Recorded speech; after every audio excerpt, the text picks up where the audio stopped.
Thank you.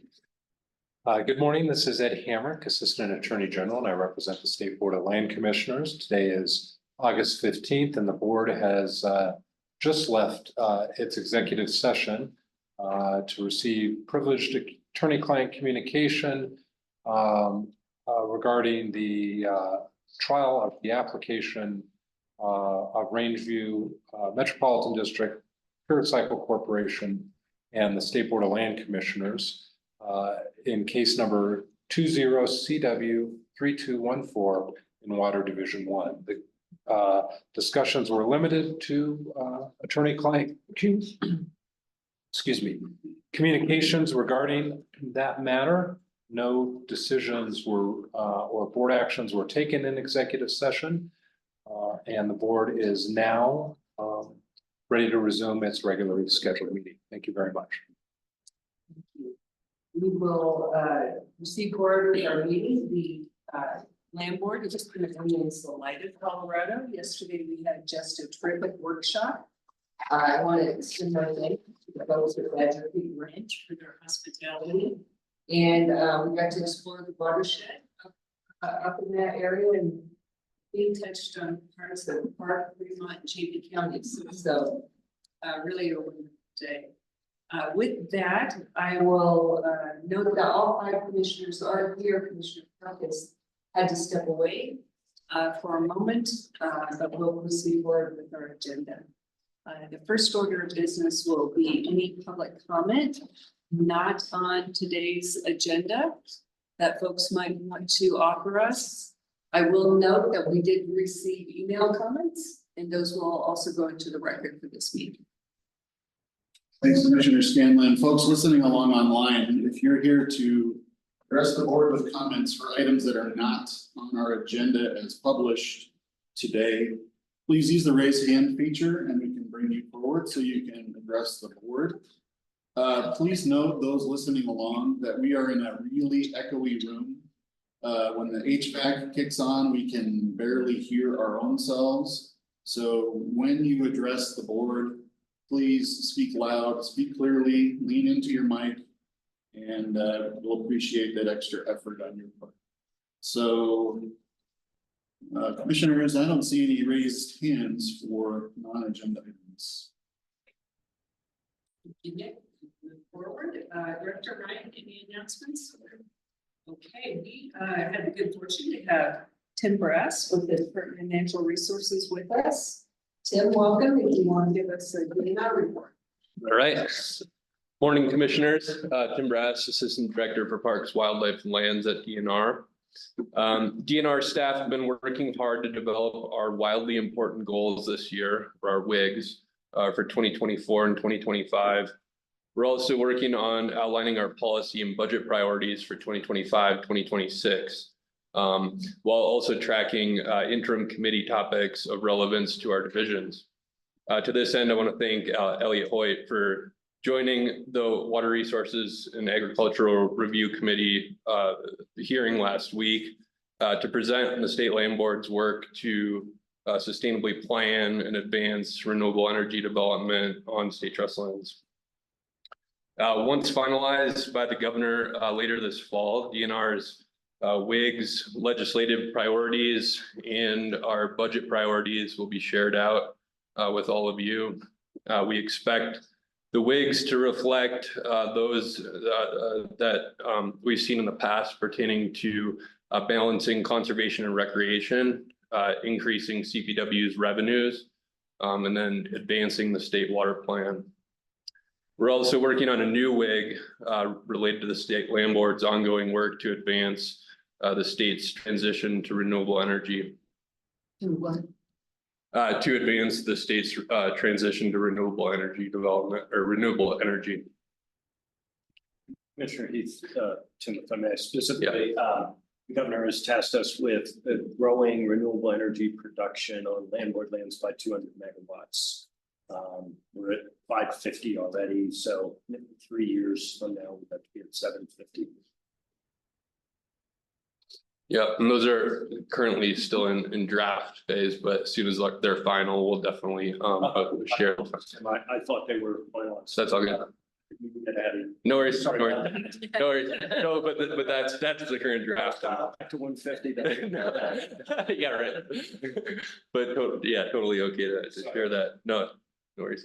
A couple updates on federal policy.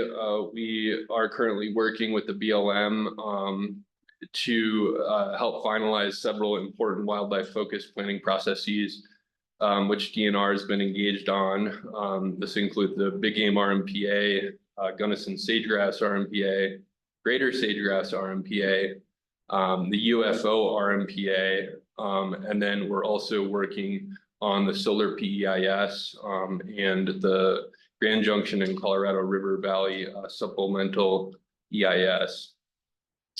The public comment period for the U.S. Forest Service's National Old Growth Amendment is still underway and will close on September 20th. DNR is a cooperating agency, and we are working with CBW and the Colorado State Forest Service to draft comments on the EIS. Couple of energy updates this past week. ECMC approved the Lori Comprehensive Area Plan, or CAP, which will help guide future oil and gas development on the property held by the State Land Board. We really appreciate State Land Board staff participation in that highly attended and publicized hearing. As mentioned at the last meeting, ECMC and CPW are currently in the process of implementing the direction of Senate Bill 212, which requires state agencies to provide additional resources to local governments, tribal governments, and developers to inform the development of renewable energy projects. ECMC and CPW will be hiring dedicated staff before the end of this year, and those staff will be tasked with providing additional capacity related to renewable energy development. This past week, ECMC wrapped up its rulemaking process for deep geothermal energy development. These revised rules incorporate changes based on a series of stakeholder meetings that occurred throughout this summer. A few water updates. The Bureau of Reclamation recently launched a new grant program, which was funded by the Inflation Reduction Act, and is aimed at targeting environmental and watershed restoration projects in the upper Colorado River Basin states of Colorado, Utah, New Mexico, and Wyoming.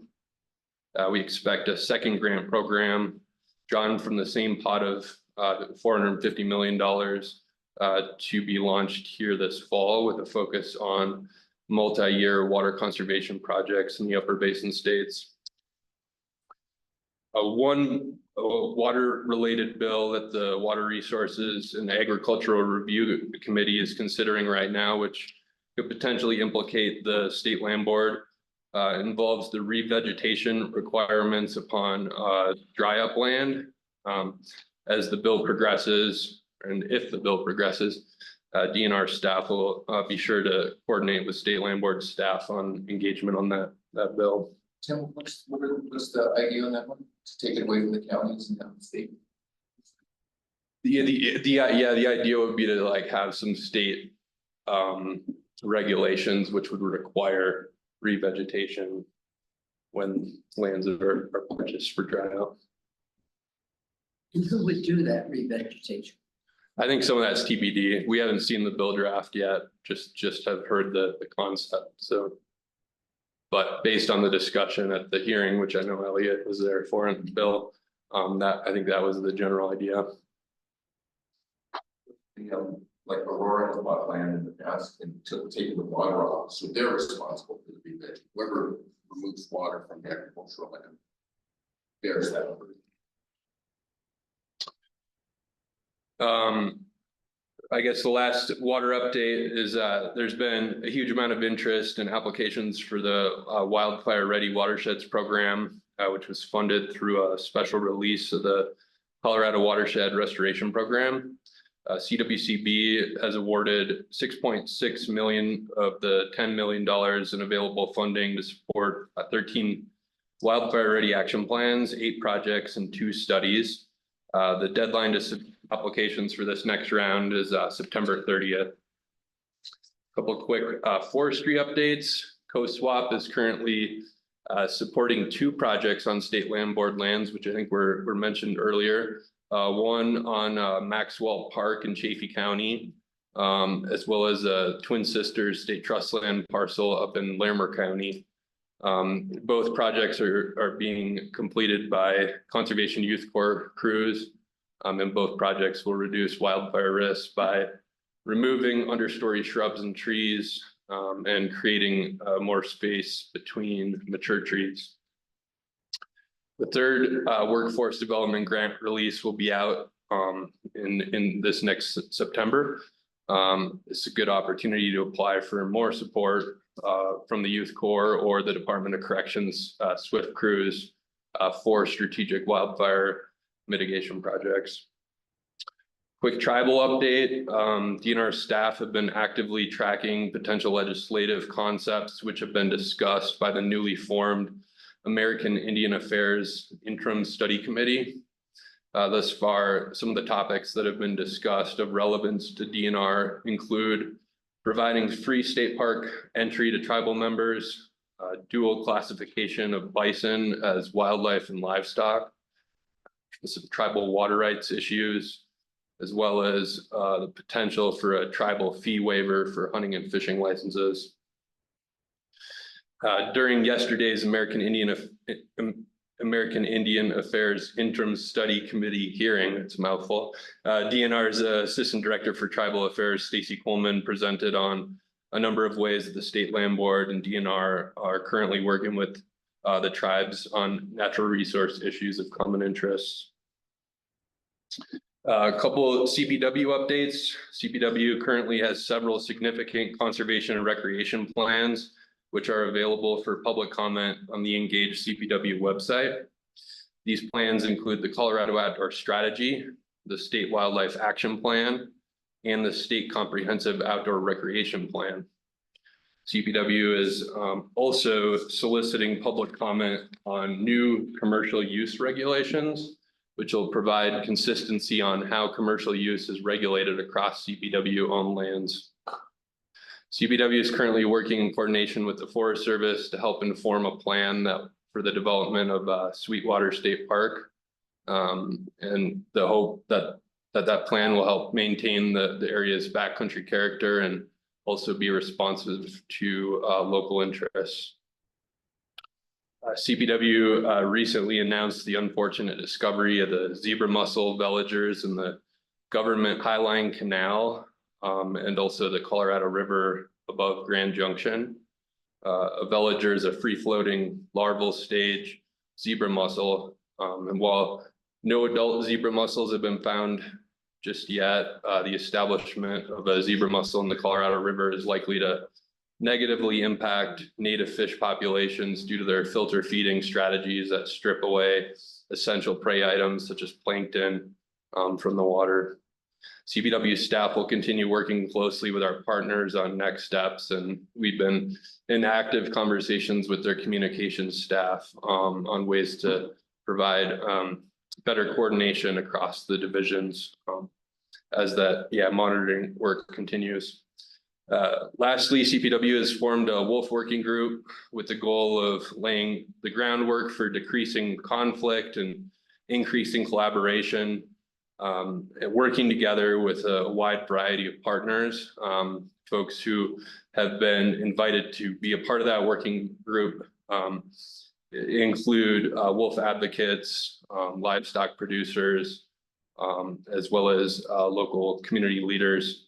And we anticipate that wolf working group will help inform future actions and conversations around wolf and livestock conflicts. So with that, that concludes my report, and happy to answer any questions you may have or relay feedback to my colleagues. Thanks, Tim. Appreciate you paying with us yesterday as well. Yeah, it was great. Yeah. It's a great field trip. All right, with that, we are ready to move on to business items. Director Ryan, we have a staff report in our packet. We do talk about. Sure, so let me hit a couple of highlights and then just take your questions, but First, you'll see that attached to the report are staff took 63 lease actions this month. That's we're able to do that because you've delegated us that authority, that sort of standard assignments, that kind of stuff. But I want to make sure to call that out as that we did that and you don't approve that. That's the bulk of the work every month. Let's talk about our mission at the highest level. Two great things. One, we made 230 million this year. We've closed the books now. Good work. Yeah, bunch. It's 7% below last year. We did 250 last year. And that change is due entirely to the price of gas, not oil, just gas. So that cost us the 20 million. It was $5 last year and it was $2 this year in large round numbers. So, but still an incredible year, second highest year in our history. And then on the stewardship side, we held a 3-day adaptive grazing management seminar out at the Lowry Ranch, brought in outside professors, made 25 lessees attend. I just love that we do this, not only for our lessees, but because of the leverage it gives us that almost all those lessees own fee land. And so to the extent that they adopt those principles and put them to work, there's a multiplier effect. And so I think it's a great investment on our part. And we'll continue to do that. You heard Tim mention the Lowry cap. I'm sure you all read that in the paper. That was hotly contested. It did get approved by a 3-to-1 vote. There's still lots more approvals to come. The individual pads have to get approved by ECMC. There are county approvals. There's an active and well-funded opponent group. And so, you know, that's still ongoing, but the first step was approved by a 3-to-1 margin. The last thing I'll call attention to is the Williams Ranch RFP. We went up there last weekend and saw that ranch. The day after we left, our staff, or a couple days after we left, our staff conducted 2 days of visits and Q&A sessions and tours of the property among interested lessees. I think there were 15 interested parties, something like that. And bids are due tomorrow. So we look forward to getting those, and we'll be back to you with recommendations sometime in the next few months. So those are the ones I just wanted to highlight. What questions do you have, or what topics do you have? So say more about your meeting with Bess. Thank you. I'd be happy to. They had a board meeting to which they invited all of the funders. So I was there, somebody from the Department of Revenue who could speak to the marijuana tax funding, they get a portion of that. My comments built on what Andy Stein said to us in April, which was, boy, your funding is really volatile. You gave me 150 million last year and I budgeted 100 this year and 50 for the out year. And I mean, it just strikes me that we could improve the distribution policy. It's something this board has talked about for years to give it a smoothing effect and much more predictability for him. So I pitched that idea to their board and was met with silence, I guess I would say. It's a complicated topic, and the path to getting that change done does not run through them. It runs through the legislature and the governor's office. And so, but we'll continue to try to push the idea because I think it's in the best interest of Best. Do you think, you know, I proposed earlier that maybe we could do a joint meeting with them to help further our appreciation for what they're dealing with and our funding suggestions? Do you think they'd be open? I do, Commissioner Heath, and I also know that a significant portion of their board is going to turn over next month. So I think that may be an opportunity to start from scratch. Andy said that on the call, was let me see what happens with my board and let's get back together on this. I think Andy Stein understands it pretty clearly. And it's not easy. I don't want to kid anybody. It's not like we wave a magic wand. We've got to talk to the IRS and get rulings about the COPs that are already out there. And we don't want to do anything that would damage their tax exempt status. But I do think it's a question worth asking. The facts on the ground are different today than they were when we asked the question 15 years ago.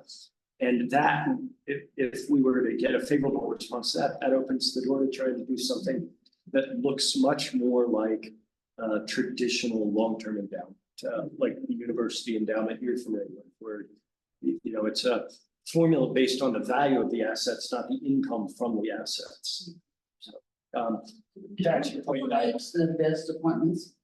a variety of folks. I think there's like the Speaker of the House has one or two, and it's a spread out thing. It's not all one of us. Did you give them the same presentation you did with the county commissioners and such? It was much more abridged because I had 10 minutes.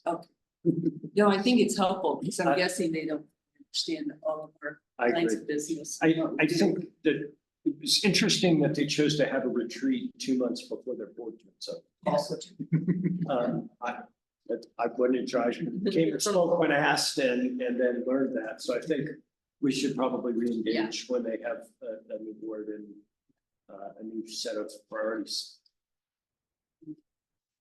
Someone else had a question on releasing, I suggested, one of them on page 1, reducing AUMs to the sale of water rights. I'm not familiar with Park County, is that the one we approved? Park County was just here. No, I don't, but that's not, what water rights did we sell? I'm gonna Can someone explain to me, yeah, even more than just what, but like, this is very unusual. to me too. promote Justin Beery. I see you out there, Justin. I can speak a little bit to that. Great. Abe, would love to handle water. Yeah. It's 8 day today. Water, house, and East Grand. Yes, star. Commissioners, for the record, Abe Medina, Recreation Program Manager. This is a property that I know pretty well, Max, MacArthur Gulch. We sold water rights, or our tenants on the property sold their water rights to Aurora, City of Aurora 10 years ago, 10 years ago. And as a result of but the City of Aurora leased those back to our agricultural tenants. In the short term, as they went through the process of converting those or moving the use to municipal. So they've now done that, and they have terminated that agreement for the use of the water on the property. As a result of that, there's less grass in the meadow so, yeah. So to be clear, they were our tenants' water right, Right. not ours. Yes, correct. Yeah.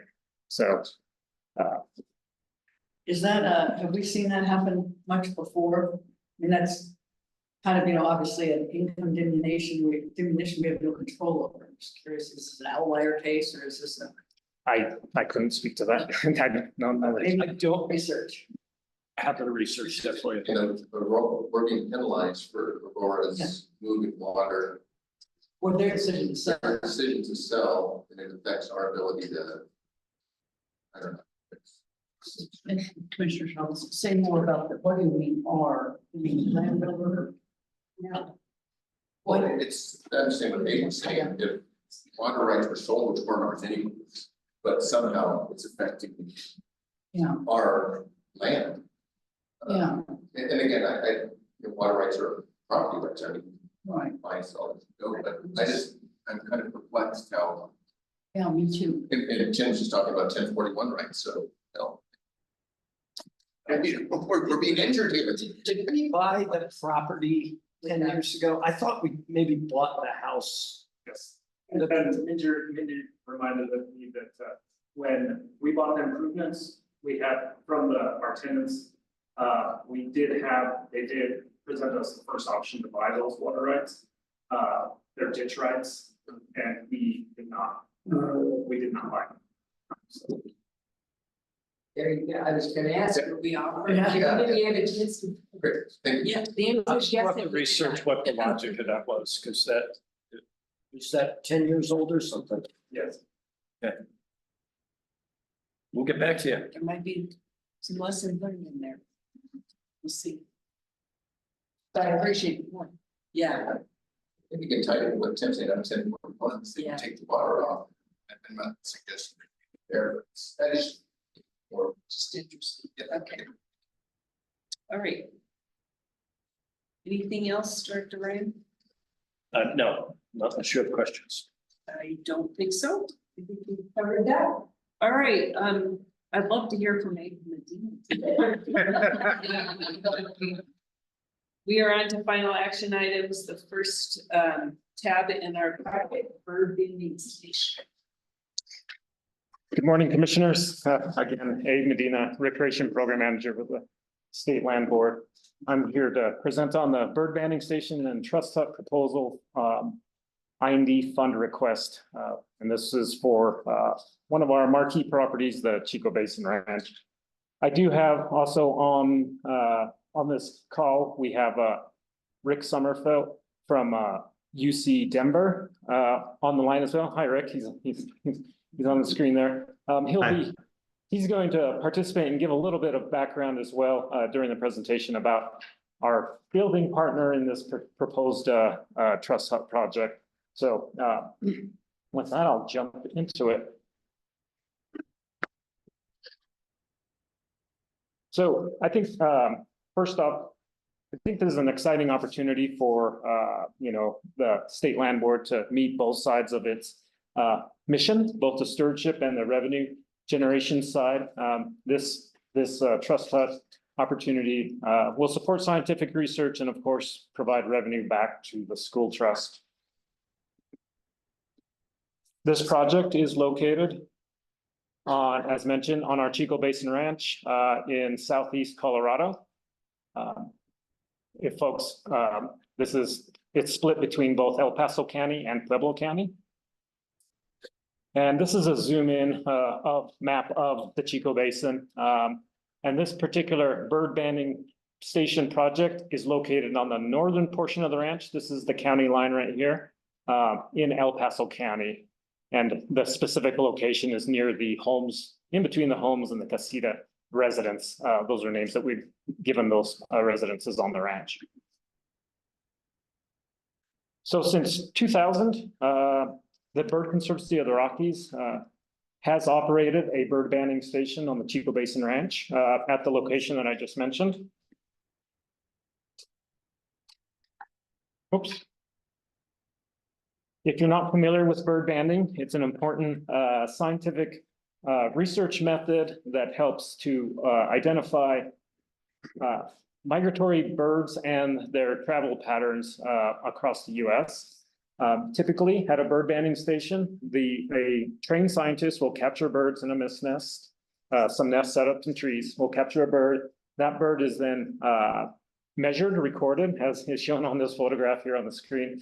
The bird will be measured, weighed, some information will be taken about it, its condition and its health. And it will also receive, if it doesn't already have a band around its leg, it'll get a little metal or lightweight band around its leg that has a unique identification number that describes that specific bird. That information is then by the scientists entered into a database run by the USGS that helps that any scientist doing this type of research or any banding station can enter information into. And should that bird in the future then be captured at anywhere in their migratory pattern at a separate bird banding station, using that database, the researcher can pull up information, know where the bird's been, and then also take measurements again and try to determine what its condition is at that time. It's really important in the study of migratory birds around the world. This has happened on Chico Basin through, as mentioned, through the Bird Conservancy of the Rockies. This bird banding activity has happened twice a year. It's a 5-week spring period and a 5-week fall period. It's happened at this location twice a year since 2000. So it's been going on a while. The existing building that the bird banders use is this facility shown on the screen. It's an older building. It was acquired, it was acquired when the land board acquired the Chico Basin Ranch. And it's worked, but as you can tell, it's in somewhat poor condition. The bird banding folks will set up underneath this makeshift awning And that's where they do most of the recording. You can see a whiteboard on the, back behind on the building. That's where they write down the bird species that they're identifying as they go through the bird banding, station or bird banding season. Oh, and one more item just to mention here. This building is within a grove of cottonwoods. It's in the grove of cottonwoods because that's where they set up the nets, and that's helpful for, of course, capturing the birds and banding them. However, those cottonwoods are pretty big, and cottonwoods are known for having weak wood in high wind situations. They can have limbs limbs can break. As a result, it's the building itself in its condition and also being in that grove of cottonwoods does present some safety challenges as a result. So this proposal that we have in front of you today would ask for money to replace the existing building. We think that this will have some benefits to improve the safety of the folks who are at the bird banding station, both the scientists and the volunteers. As mentioned in the cover sheet, right now that bird biologist shares housing with our agricultural lessees staff on the property. They share a room in the Holmes house. And that is a little bit of a awkward situation, just because it places somewhat of a burden on our agricultural lessee. This proposal, we intend to use the services of a local university and their architecture program, which we think is a benefit. And as mentioned, we intend to use this as we do intend to use this outside of bird banding seasons as a short-term rental, or trying to tap into the bird watching recreation market, which I think I mentioned in the cover sheet, is a market that the National Audubon Society estimates to contribute about $41 billion in economic input into the U.S. economy. Who would manage that? It would be, we're working with our current lessees to identify, who would be best to manage it during that does. By lessees, you mean the Johnsons? It may be the Johnsons, or, there may be an opportunity to partner with one of the existing birding groups as And well. there's a housing element to this? Yes. So part of it will be replacing the bird banding station, but then also trying to incorporate a shelter of some sort, minimal type utilities, but a place that the folks for the bird banding station can store equipment and also maybe have a bunk to stay within. So yeah, that's the taking the burden out of having them co-house with the ag lessee. And so it's like one for one person, or? We're gonna work through the design process with the school, but it may be for a number of folks. Yeah, like a bunkhouse, yes. Is So what- basically, it's still a design in process. Yes, Both as to the design as well as the implementation of it. correct. Yep. We're working through those items. Wait. Next question. So as mentioned, we have a proposed partner in this whole process, which is the Colorado Building Workshop. And I won't steal Rick's thunder. At this point, I'll just mention that this is the partner who we intend to work with. This is a picture of some of their other work that they've done elsewhere in the state, And again, we're at an early phase. In order for us to go through this process with them, we're asking for the funding to go through it and hopefully have them build it. Just real quickly, I think Rick has a time commitment, another commitment, but currently the estimated building cost is about $200,000. And staff is also requesting an additional $25,000 for furniture, fixtures, and equipment for this building. We're asking for $185,000 from the Investment and Development Fund and then in addition to that, this building that's shown on the screen, this old schoolhouse, unfortunately, that was lost on the Chico Basin in a grass fire about 8 years ago. the insurance loss proceeds from that we did receive were about $40,000. We've been holding them in an account, and we're asking for use of that fire loss insurance proceeds combined with the IND fund request to fund this project. I've already kind of touched on this. The building, we intend to host the Bird Conservancy of the Rockies activities for about a 10-week period. The 5-week spring and the 5-week fall bird banding season. And then in the remainder of the year, offer this as a short-term recreation rental. We see this as, being able to strengthen partnerships, both with the scientific community who operate on the ranch, as well as also strengthen partnerships, with our existing tenants, the ag lessee, and then also our two birding folks who are on the property. We're estimating, staff estimates that from short-term rental revenue, this could produce about between $12,000 and a low of $12,000 and a high of $25,000 in revenue back to the trust. Before we circle back on later, just a quick question. Are you imagining that the Bird Conservancy people pay anything in terms of rent or contributing?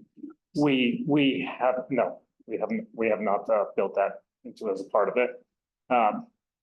The revenue is primarily from the short-term rentals. And Chico already was doing some housing, yes. Correct. Correct. They had some hospitality and short-term rentals of some of the buildings. So before I jump to my recommendation, I do want to give Rick, some time to explain a little bit about his program and our building partner in this. And Rick, do you have a? Abe, I can share if you stop sharing, it looks like. Okay. Can we do that, Nick?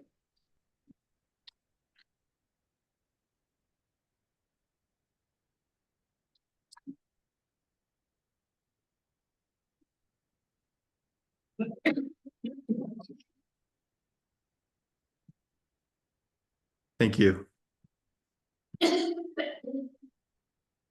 Good morning, commissioners. Thank you for your time today. This will be a very brief presentation, but I just wanted to give you a little background on Colorado Building Workshop, which is the design build program at the University of Colorado.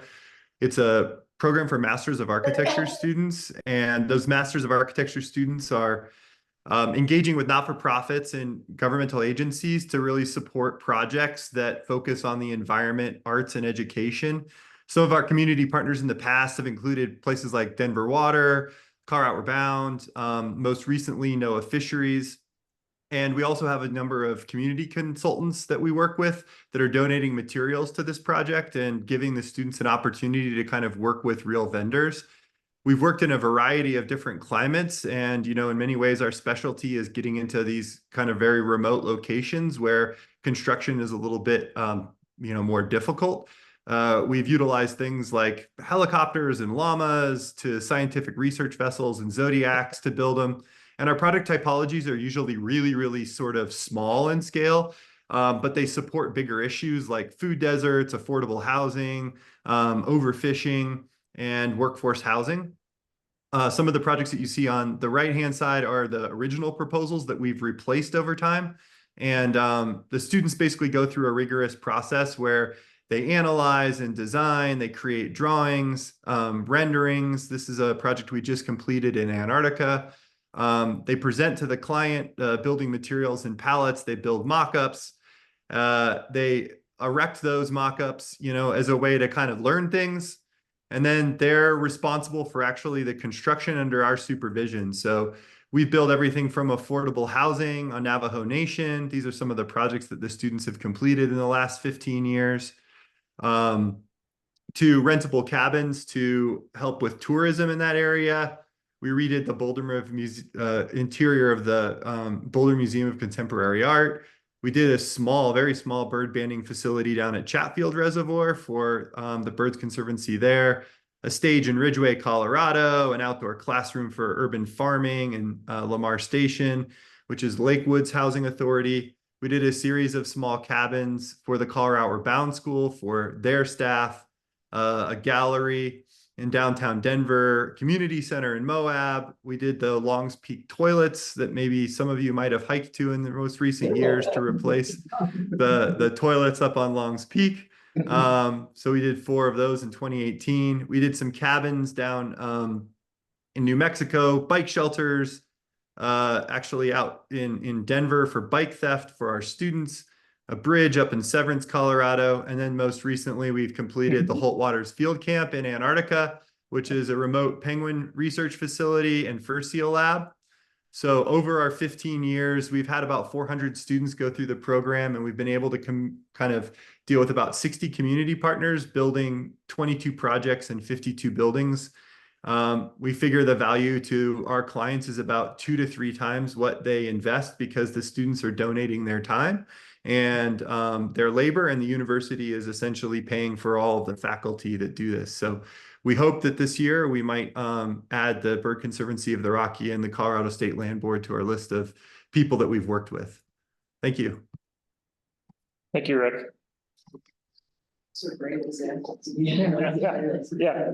I think one more item that I just wanted to add, before we go into the recommendation is, we've started conversations with the Colorado Building Workshop a number of years ago. And, we feel like this particular project is a good kind of launching point for potential future collaborations with the workshop. We've chatted about some other properties in the land board portfolio where, maybe some additional truss huts, and expanding on this idea of truss huts could work. And then also partnering with the building workshop to design and implement some of these facilities. So, we're really excited. We're great that we found out about this program, and, because it does provide a really valuable service. And, it also provides, of course, Rick's students with some real world, real client experience as they go into as they graduate from the program. So. Yep. So this sounds like a wonderful program. Congratulations. I'm interested in, as we develop this, in making sure that the architecture fits with a ranch model, because you've done some beautiful modern things, but we all want to keep this as something that's appropriate to a ranch. And it's still unclear to me whether this is a bunk or it's multiple bed housing. And so I guess at some point I'd really like to know a little bit more about this, because it changes the nature of the project is. Yeah, so we're, and I can answer a little bit on, just our initial vision is, we want this to have both components to it, both the ability for the scientific research to continue on the project. Currently, we have an agreement with Bird Conservancy of the Rockies that runs for 10 years on the Chico that allows them to continue their bird banding. We wanted to provide them with a facility that is safer.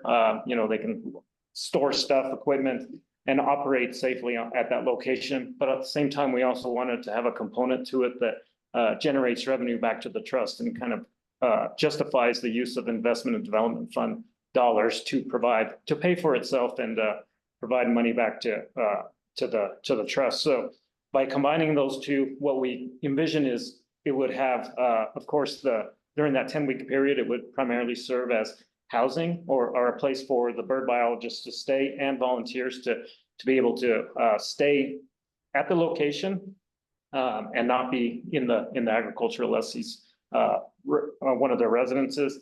And at the same time, and then when it's not being used by them, it would be sized in, maybe four bunks, a separate portion of it as a bunkhouse.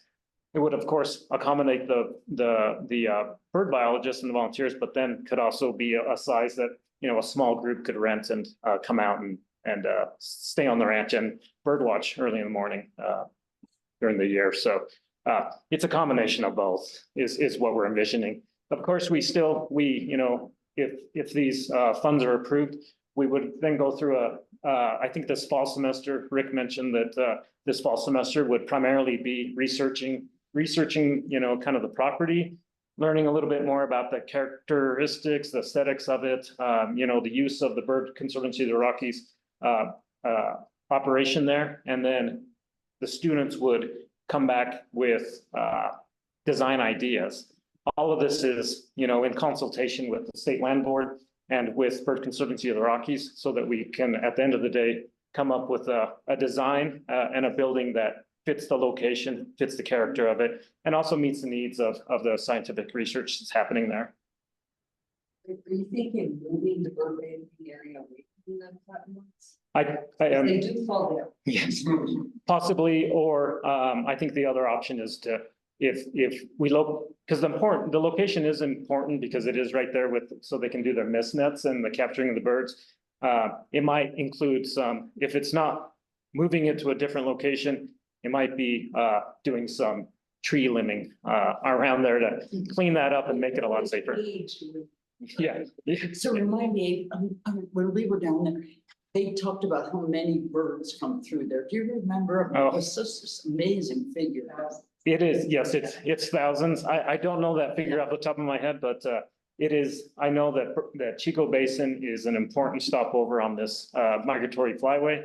And it is very well known around the US among birders for its location and the number of birds that do stop there. So, yeah.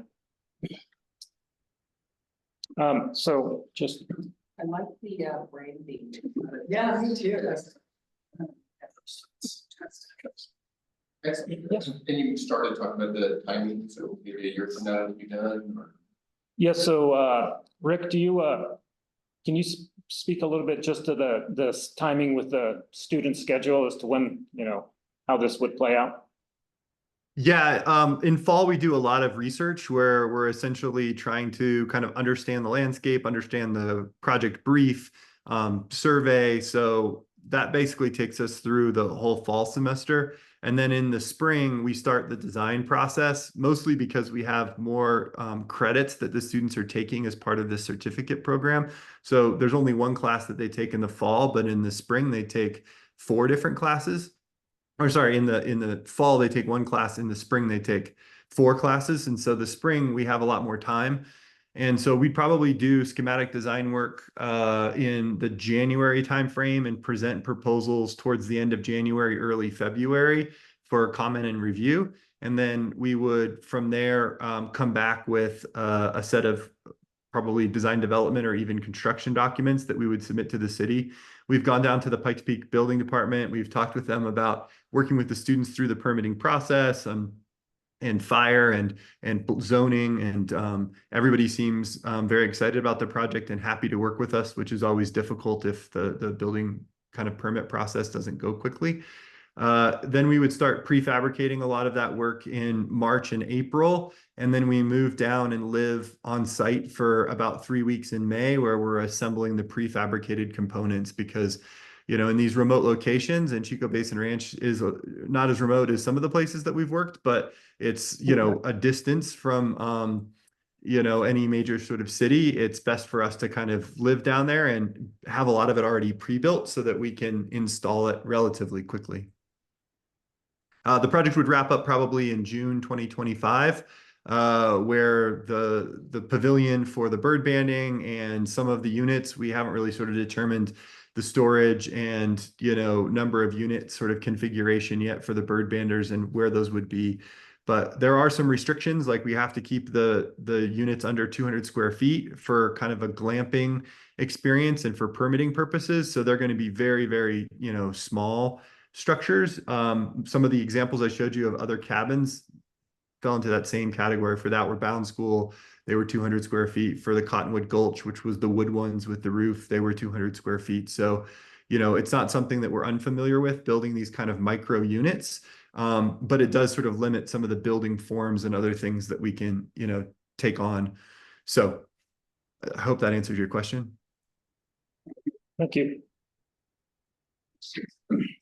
So with that, you know, staff, the recommendations up on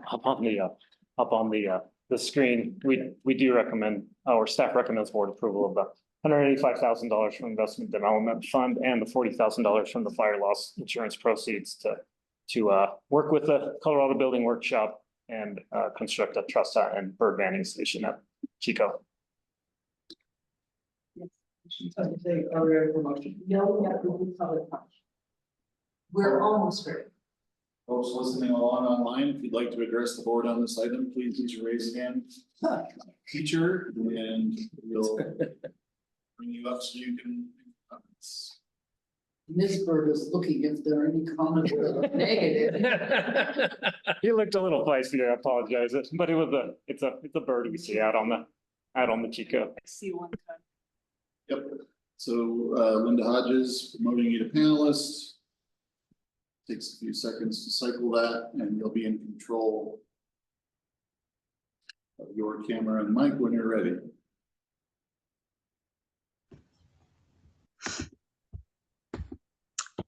Thank you. I have a horrible cold, so hopefully you can hear me.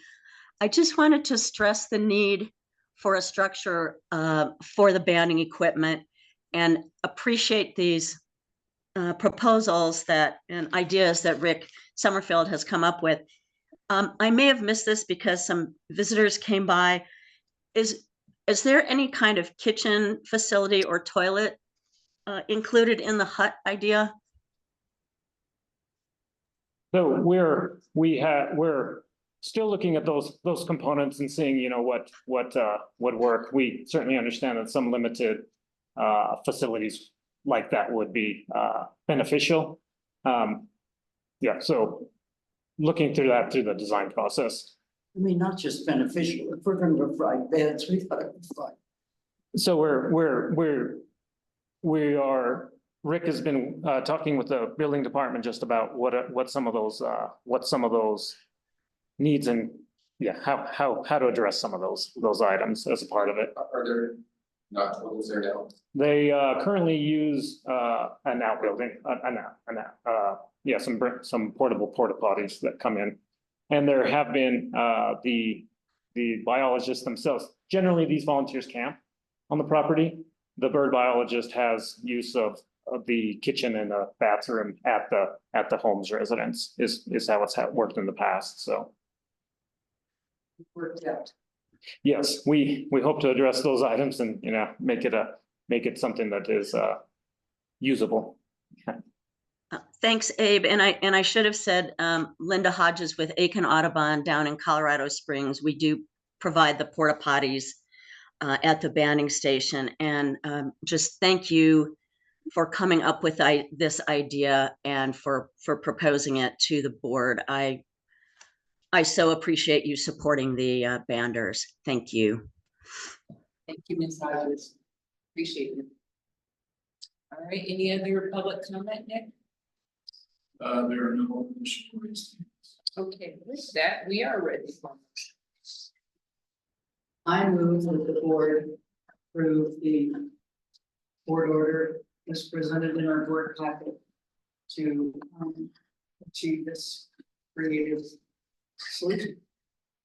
Second, we have a motion, Commissioner Frobe, second, Commissioner Chavez. Let's call a vote. Commissioner Frobe. Aye. Commissioner Chavez. Yes. Commissioner Lee. Aye. Commissioner Clark is excused, and the chair votes yes, that passes 4-0. Thanks, Abe. Thank you, commissioners. I see a future tour. Yes, thank you, Rick. Yeah, thank you all. We'll welcome the tour. You're welcome anytime. Appreciate Yeah. it. Great, thanks for I'd being just like to with us. stick with their band. Okay. Great to see that. Yeah, that'd be. And it's so interesting. You've been on it. Yeah. Okay, great. That'd be very cool. I think we are ready to move on, Elliot, to you with item B, the Dow Jones Police Winter.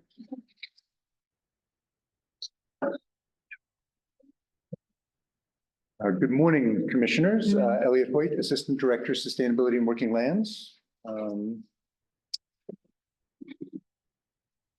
take it personally. Okay. I'm listening. Yes, I prefer when my audience walks away, right? We're back to talk about Dow Junction again. The annexation and rezoning is moving forward.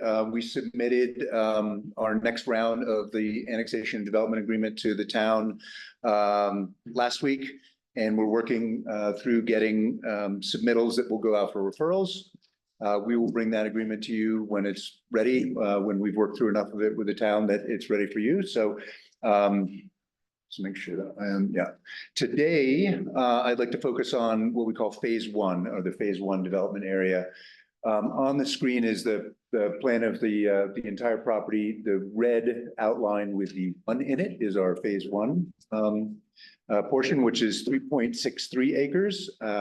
We hope that this is going to be the catalyst for the project and proof that the time, energy, and money spent by not only the State Land Board, but also the legislature and others has been well invested. So we know that CDOT has committed to having the site vacated by September 1. I've had confirmation about that recently, that that's moving forward.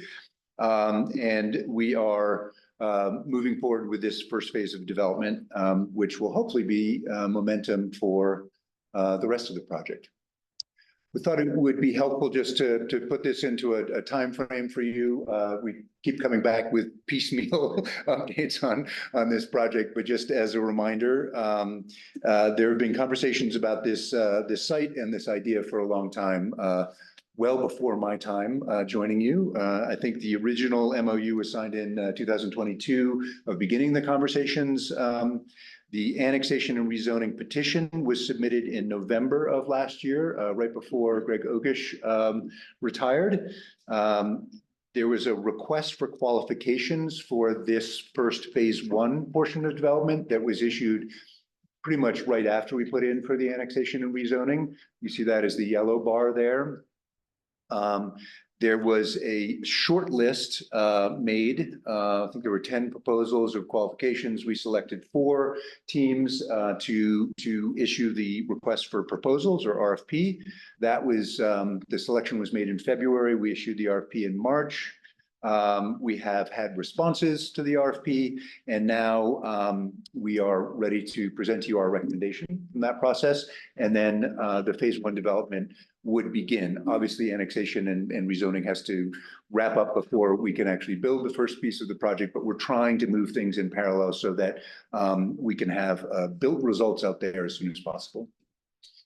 Of the 4 teams that we selected for receiving the RFP, 3 of them sent proposals in. There was one team that, after looking at it and thinking about it a little bit more carefully, decided to sort of select and drop out. So the 3 teams are Quorum Real Estate Group, Gorman Company, and Triumph Development West. We had a set of evaluation criteria that we included in the RFP, and it's longer than this list, but this is a summary. There's 2 slides here that I'd just like to quickly go through to remind the commissioners what was in the RFP, because I know it was a little while ago that you all saw the original. Financial return is obviously something that was important to it. That could have taken a number of different forms, but basically it's a ground lease. And so we asked them to review our ground lease terms and come back with a proposal with what we would earn as the board for it. We wanted to know, because time is of the essence and people want community housing up here, what was the work plan and what was the timeline. And we asked for reasonable and realistic. And so I can talk a little bit about how we evaluated that. Track record is very important to us. Obviously, real estate development projects are very complicated and difficult, and we wanted to know that people had experience working in mountain communities in general, and ideally specifically in this community, had experience with affordable housing. Again, ideally specifically in a mountain environment, because it is a different building environment than others.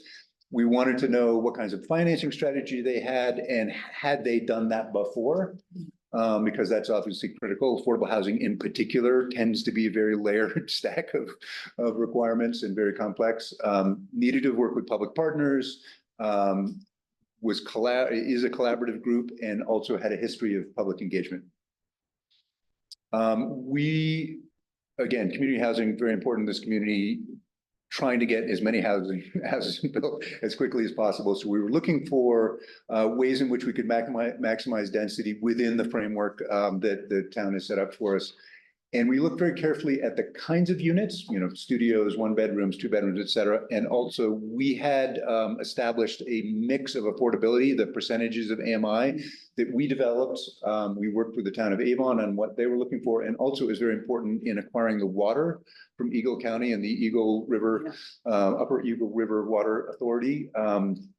So that mix of AMI was very important, and the way that the teams responded to that and how they put together the mix that would work for them for their project was a big part of the selection process.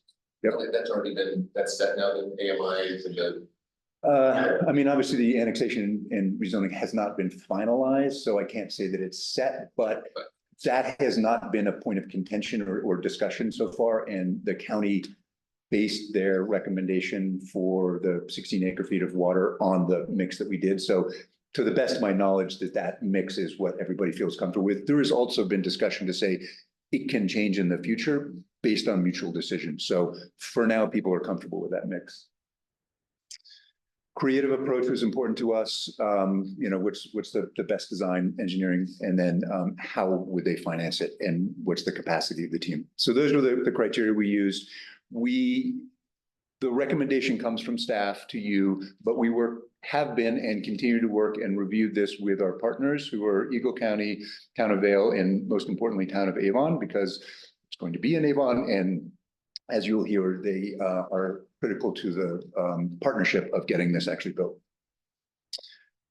So our recommendation to you is Quorum Real Estate Group, and that comes for a number of reasons. They have a long history of working in the region, in Avon and Vale and Eagle County. They have built projects over years. They manage projects there, affordable housing projects. And so they have a good track record. And the feedback we got from the community was they're good partners. They get their projects done, and they're good to work with. They had the most creative approach to this. In fact, they came back with 2 options. One of which had a higher density than what we had. We told everybody it has to be at least 96 units. They came back with that, and they also came back one that was 104 and might even be able to get to 108. And so our partners said as many units as we can get. So that was a factor. Their team is a very good team, both the design and engineering team, who is all local there in the valley, and they really understood the site at a deep level, which was important to us. They had the best mix of unit types and AMI range. They have a full range of different, you know, from studios all the way up to 3 bedrooms, which is very important to the community, that you could get families, you could get all kinds of different things. They also, their AMI range, we have this option of the resident occupied, which could be market rate units as long as it's somebody who lives in the community and has a job in the community.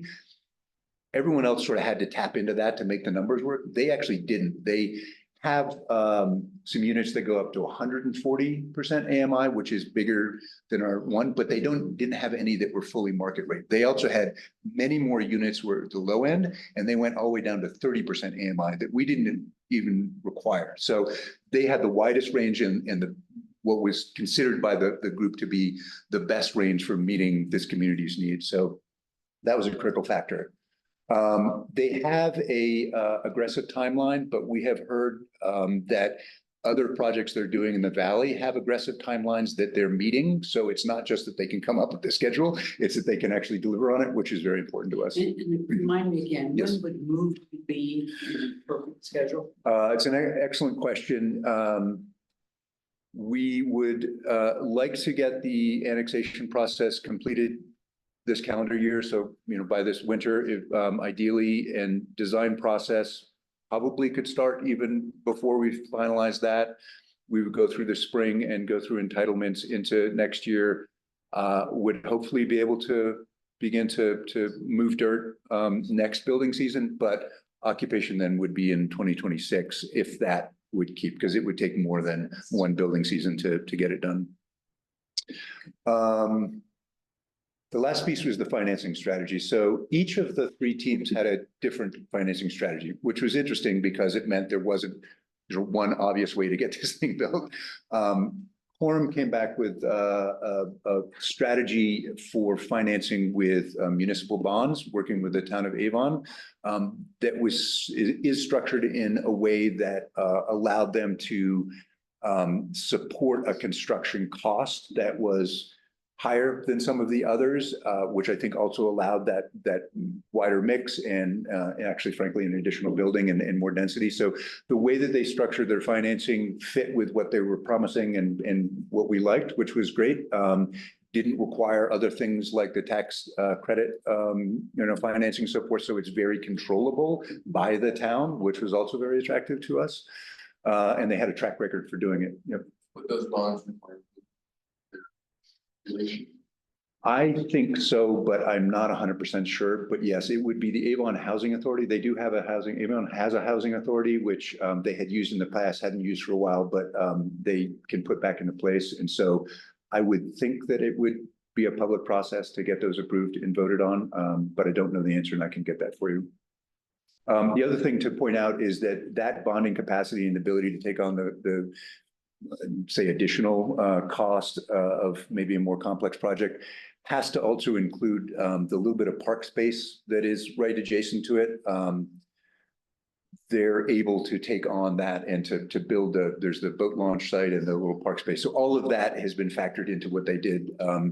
Not saying that the other teams didn't think of that, but this financing strategy looked like it was more capable of covering those kinds of issues. So those are the reasons that we went through with that.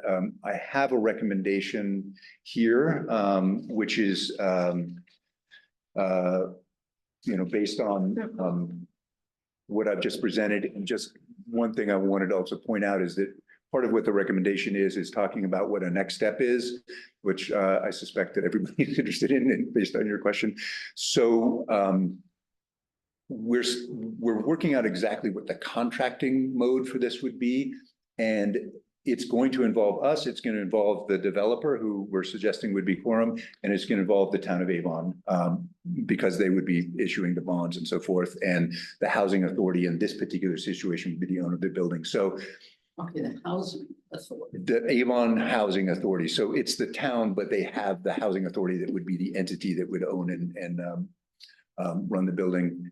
So what we're saying here is that we would ask for your approval to say that this is the team that met the requirements of the RFP and to give us permission to proceed with creating a memo of understanding with the town, the developer, and us to lay out the details of what that contracting process would be through design, construction, long-term, ownership and maintenance. So can't negotiate all of those pieces now, wouldn't want to, but we think that that's the right instrument for everybody to get on the same page with it. And then obviously we would bring that back to you, but we need to get to the point where we know who it is that we're working with. And so that's what we're bringing to you. Just to let you know, as you asked questions of me, we also have Mark Lindgren, who is the development manager for Quorum, available for questions if you have questions specifically for them about their proposal.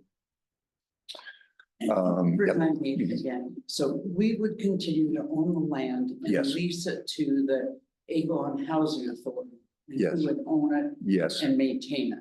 yes. And then at the end of that ground lease, the building would revert back to the land board in the same way that the Ninth and Grant project that we talked about.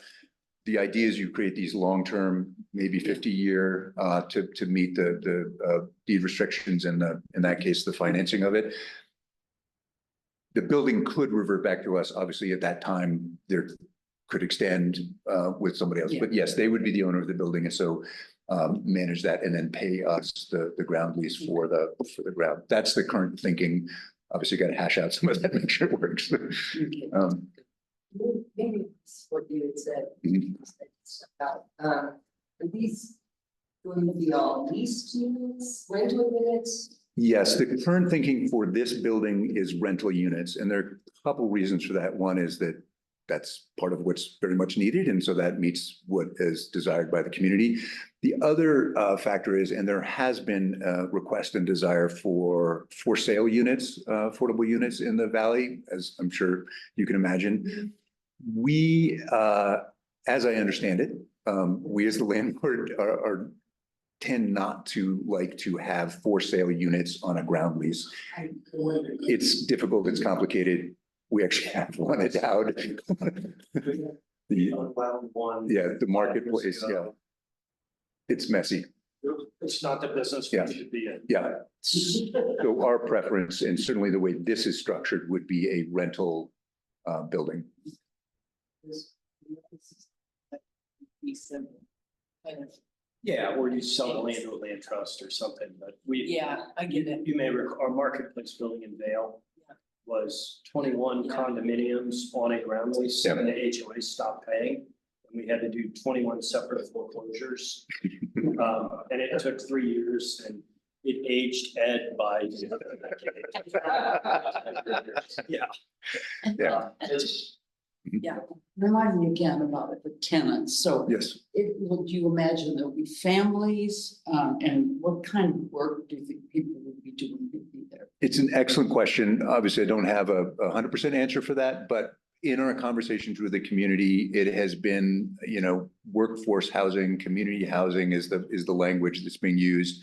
One of the reasons we wanted a building that had everything from studios to 3 bedrooms is that it could be all of the above. It can be individuals, you know, who are just coming up for their first season and want to, you know, work at, you know, there to a teacher in their family or 2 teachers and their kids, you know, and so forth. And so the broadest possible, but yes, it's the idea is that it's you know, staff, professionals in the community. Yeah, the deed restriction language has not been defined. And then, yes, if Avon Housing Authority is the one that's actually leasing them, as long as they fit those AMI and criteria, they might have other criteria. I presented recently to the Vale Valley Partnership. And there are obviously a number of employers there on that board. And pretty much all of them put a hand up and said, you're available for master leasing? You know, there's a lot of interest with organizations and different groups up there. Schools, the Highway Patrol has actually expressed interest, Veterans and Military Affairs has expressed interest. There are a lot of different entities, as you can imagine, that are interested in having their folks be able to have access to these units. Also remind you that this is phase 1 of what we think will be a multi-phase project. Mhm. So phase 1 doesn't have to solve all the problems. Right.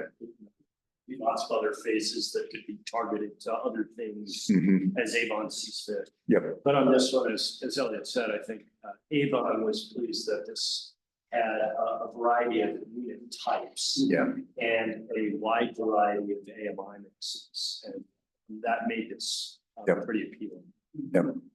Okay, In Summit County, those criteria vary all over the Yeah. towns. Sure. Different entities. Yep. Percentage of time worked in a town, for example. Mhm. Mhm. Yeah.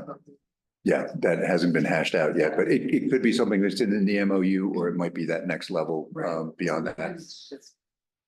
Yep. Yep.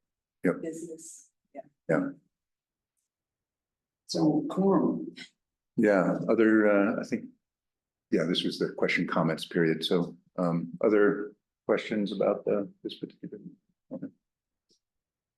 No, I liked it. I liked how you reviewed the proposals. Thank you. Yeah. I was going to mention that too. Very It's a good process. Yep. Yeah, we spent a lot of time and the partnership with the larger community helped us a lot because we got feedback that we wouldn't have known otherwise. And it has to work for this community, right? We can't swoop in and say, oh, this is the right solution. So that was very important to us too. Just out of curiosity, do you believe phase 2 through 7 will be a lot easier if we're all still in line? Based on what you learned. It's an excellent question. There are hurdles there's hurdles for phase 2 that are similar to phase 1 hurdles, but are slightly different. So phase 2 involves property that is still controlled by CDOT. It's where the actual maintenance equipment is and so forth. So that's something that would have to be worked through. We don't know exactly how the rest of the phase is going to be. Our existing commercial leases there are, have a time frame on them and are actually, good leases for us. And so, we want to keep those in place as long as, we can. Developing on the north side of the river has a lot of infrastructure cost. I mean, it's open land, it's available, but you got to build a bridge, you got to put in utilities. Phase 1 is great because It's right on Highway 6, it's accessible, we've got utilities there. It will move forward. And then the next steps are going to be complicated, but if we can get this going and we can show momentum and we can show that we can do this, I think we will have buy-in from partners and we'll find a way to get it done because people want this to happen. And is it not fair, following up on that, is it not fair to really say that as it relates to this parcel and realizing the value of it? Mm. Phase one in this process, leaving aside the upfront cost, Mm. it's sort of a no regret strategy. It sort of unlocks additional uses and like this. Yes. Never gonna regret this part and Yes. the future of it may not even involve housing, who knows, but Yeah, it's a pathway forward to unlocking that. yes, it's a, you never want to say it's the easy button, you know, No, but it's it's a definitely very, the easy one. it's a very good strategy for that particular piece of land now, and then hopefully will give us many good ideas for the future. I want to differentiate when I was adding +1 to your comment. What I meant was, in terms of, this is a complicated deal with a lot of parts and considerations and incremental decisions. And you all bringing it regularly to us and Mhm. foreshadowing Okay. decisions to be made, things to reflect on, Mhm. I find most helpful. So perhaps it's not, I think in the end, it's most efficient that we take part in each of these meetings to preview why and where to form, and now you're reminding us. So, thank you. Thank you for that feedback. I don't know if this is the right time to exist, but when you put 100 housing units into a spot Mhm. that's that concentrated, it feels like we ought to ask the Avon Housing Authority or someone to think about community space. Mhm. Because for that many folks to be living in one area, even though community space takes up a housing unit or so, in a winter climate, when you need places for people to meet, even if it's from that building, I think it's worth thinking about. I totally understand that that's not our domain, but I just want to. I can assure you, Yeah. Avon is focused on it and, they sent stuff out to referral agencies from fire, school. There will be a park that is part of phase one that's built into this section of it. It's right on a bus line that makes it very easy. But Avon is thinking about all of those things Yes. in context of this potentially being 700 units, not just 100. Yeah. The park and open space that goes along with this, that's part of the annexation and rezoning, meets the Avon criteria, but goes beyond in terms of some of the additional open spaces, access to the river there, which is really important to that community because that's a huge amenity in this community. And so there's certain aspects of this that will absolutely improve the community's ability to recreate and have spaces to gather and to enjoy nature. So it's definitely a factor. But Josie, I think you raised a good point. I think the question was really more about the indoor space of community of whether it's the lobby or the common. Yes. Again, I think Avon and the design team is working on that. But Yes. it is an important consideration of that climate and some input. For sure. Definitely. I'd be interested in hearing from Quorum if they have any things they want. Yeah. Mark's listening along online. Spread the vote again previously.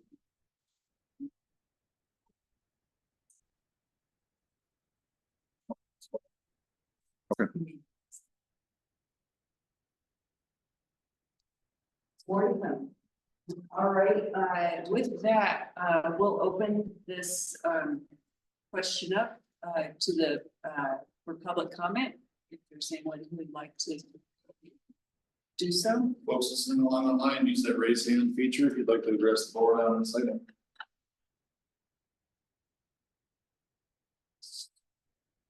No raised hands. I move we approve the Dow Junction phase one RFP selection as described. Second.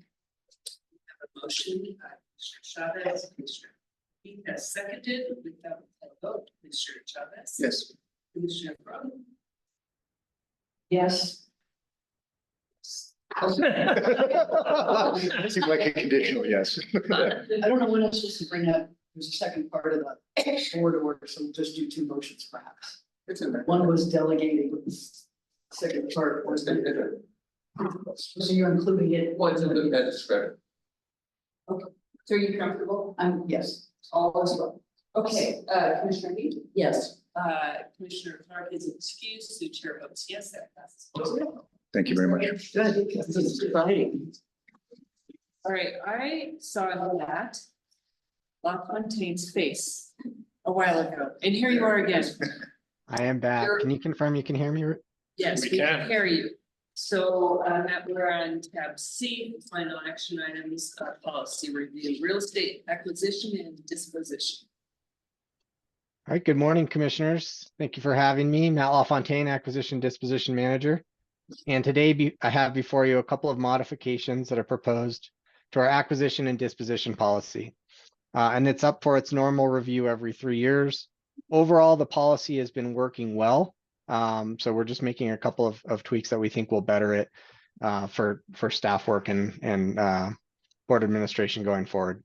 I don't have a PowerPoint presentation prepared, but if you'd like to follow along, Exhibit 2 of the board materials is probably the best reference. That's the red line of the existing to the new proposed policies. There, you'll see several stylistic kind of cleanup changes in there where we've consolidated some language without any meaningful change to the authorities or limitations within the policy. But I direct your attention to two changes that I'd like to highlight in particular. First, under section 2, criteria A1A, which is for appraisals, we added language clarifying that all appraisals are to be under agency approved appraisal instructions, first and foremost. And second, that the board must be a client, co-client, or certified intended user of all reports. So the board is always an intended user, but not always a client. And this gets into kind of some weird nuanced terminology under USPAP. But it really comes into play with not who's paying for the appraisal necessarily, but who is engaging the appraiser. And with that client appraiser relationship, there's a couple of aspects that don't extend to intended users. One of those is the release authority of the appraisal itself. And the second is confidential aspects of the appraisal prior to its full dissemination. In particular, the federal government has a requirement that they are the sole client under appraisals. And in order to participate in a joint appraisal process with them, we would be just an intended user. Most recently, USPAP has allowed for this concept of co-cliency, which is really to bridge this gap and allow multiple parties to be clients. But that wouldn't come into play still with the federal limitation. The second change is under section 4, and that's the addition of a limited delegation of authority to the director to acquire parcels of land for $10,000 or less in value without additional board approval. And that's really designed to facilitate simple transactions where we might be able to acquire access or other small, low-value parcels of land that have a positive impact on other existing state trust land. So those are the items that I wanted to cover in particular. Are there any questions on those or other aspects of the acquisition disposition policy? And Commissioner Frobe, I see your hand raised. Thanks, good seeing that. I did wonder, as to the amount, I mean, it seems so de minimis that in particularly the size of the transactions that we enter into, I personally would be comfortable with a higher limit. I'm wondering what consideration kind of went into the amount. Can you give a sense of what that higher level of comfort would be at? Or why Just did- take it, Matt. Or why did you pick 10,000? Yeah. Sure, that I can answer easily. We have in the past pursued separate board orders that provided, in particular, the authority for us to acquire access right parcels at a limit of $10,000. So in this way, it's just kind of and that board order has since lapsed. So it's kind of moving where that authority is from a separate board order in through our policy. But that was the idea with the limitation. certainly with anything that we thought was, required and warranted a board review and approval process, we would want to put that in front of you.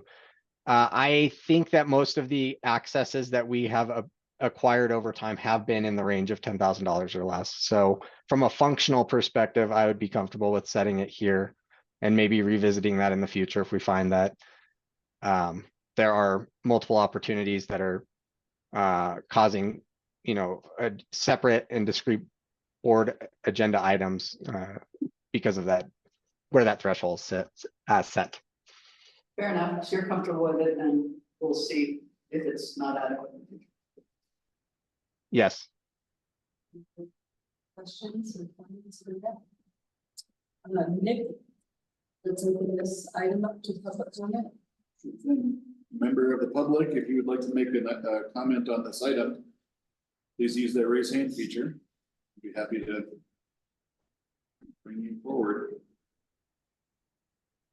No hands raised. So with that, we do have a board order in our packet. Somebody would like to provide a motion.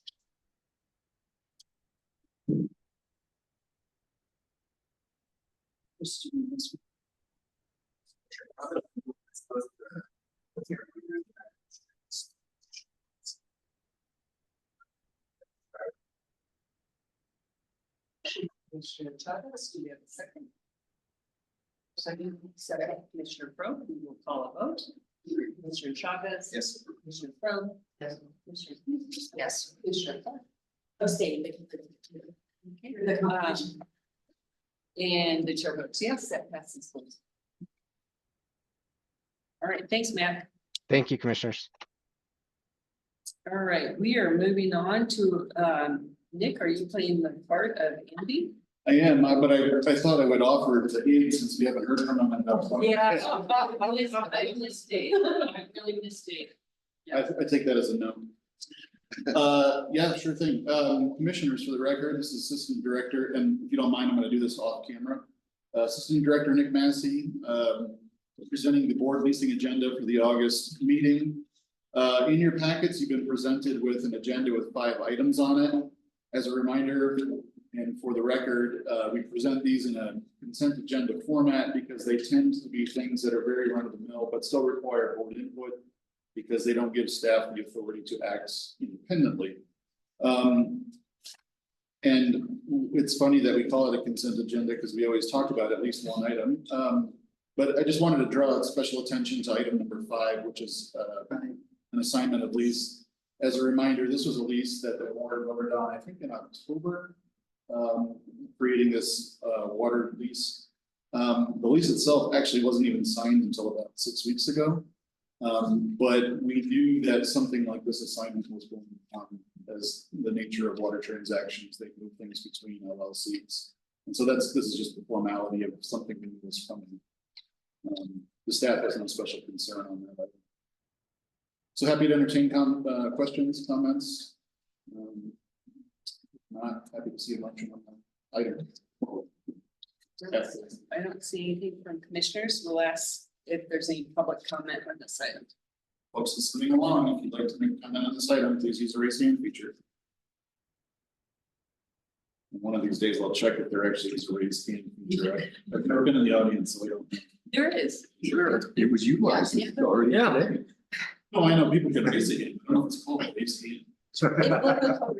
Right down at the bottom.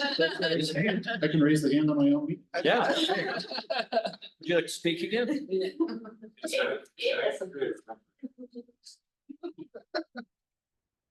No public. All right, with that, we do have a board order in our packet and we'll need a motion. I move to approve the board consent agenda for August 2024 as presented. We have a motion, Commissioner Clark, second. Second. Second, Commissioner Chavez, we will call a vote. Commissioner Chavez. Yes. Commissioner Clark. Yes. Commissioner Heath. Yes. Commissioner Clark. Yes. And the chair votes yes, that motion passes 5-0. All right, we are on to minutes from our July meeting. Are there any changes anyone would like to do? Please transfer me to the minutes. Seeing none, the minutes will be approved by acclamation. And our last item of business is board officer elections. And I have been happy to serve for your term as board president. Thank you. No. And I really think it's good governance to pass this role to other commissioners who have an interest. I have agreed with Director Wright to continue to help with the legislative or other issues that I might be able to add some value to. So I'll continue to do some of that work. We have much in progress, actually. So with that caveat that is something I'm happy to continue to work on. You're not leaving the past week out. Exactly.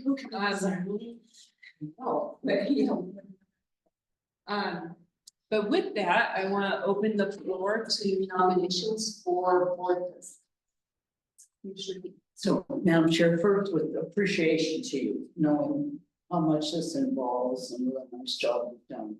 It's my intent to nominate President Deborah Foe. And should she be chosen, she has agreed to do a convention speech of no more.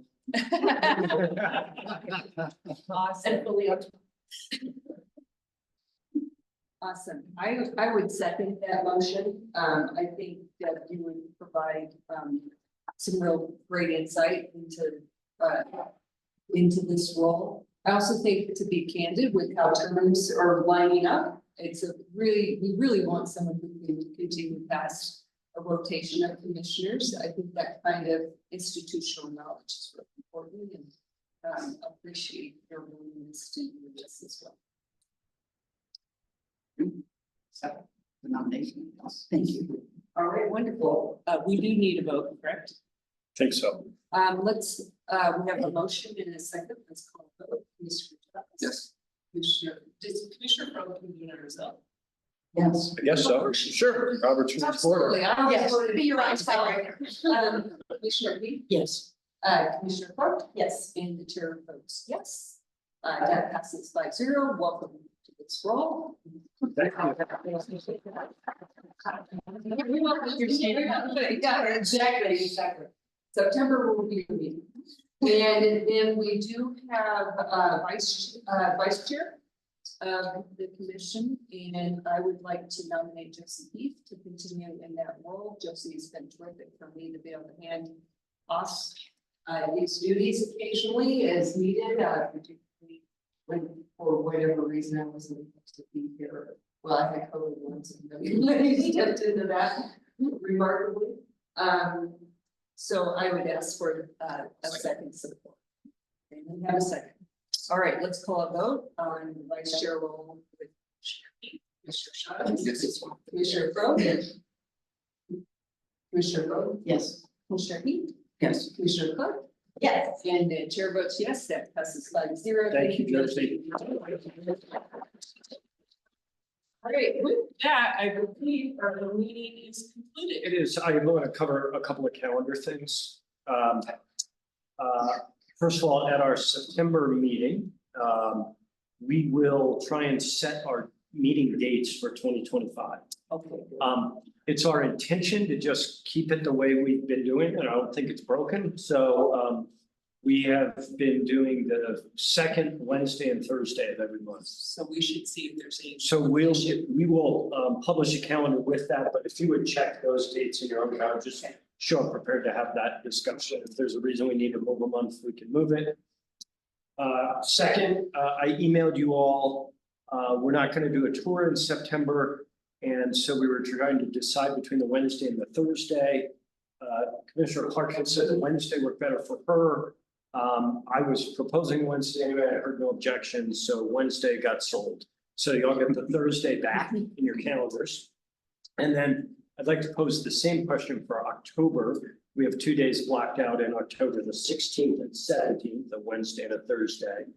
I would propose to do it on the Wednesday unless that doesn't work for somebody. just a reminder that as with every October. Okay, got it, got it. So September. we're doing next- September, we're gonna do Wednesday, the 11th. And I will ask Rachel, if she hasn't already done so, to release the calendar hold on Thursday. And so same question for October, is Wednesday okay, the 16th? That's the third Wednesday. Second. 16th Well, the is the second- third, but it was it the is. date we set. I can't remember why we did that, but we did. So in October, it's Wednesday, the what? It is Wednesday, it is Wednesday, what should be blocked out in your calendars is Yeah. Wednesday, October 16th. And Thursday, October 17th. Wednesdays. Only need one. Wednesdays are always. Okay. So, Okay. And that is my birthday, so Oh, good. there will be cake. Yay. all The right, rest of us too? for all of us. Oh, yeah. Let's be done with that. But what we can say. Singing. Yes. Yeah, oh, okay.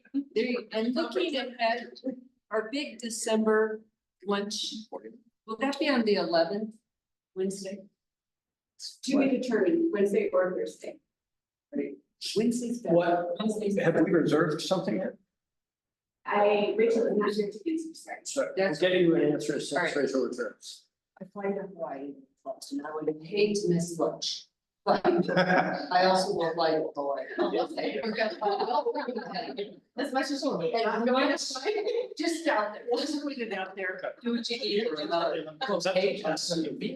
So Exactly, that's why I brought, why don't we just say it's, that's why I brought. and pray that Rachel did that? Or is that risky? It usually is. It usually, it has been, but it has been that Wednesday. Cause I always, She'll be back and able to speak to whether we've got a reservation. But okay, let's see what works with what Rachel's already. All right, with that, I think we're adjourned. I think she's doing his lunch. Another meeting of April things. I got. I'm sorry, I missed the H show. Yeah. All right, congratulations. We'll do that.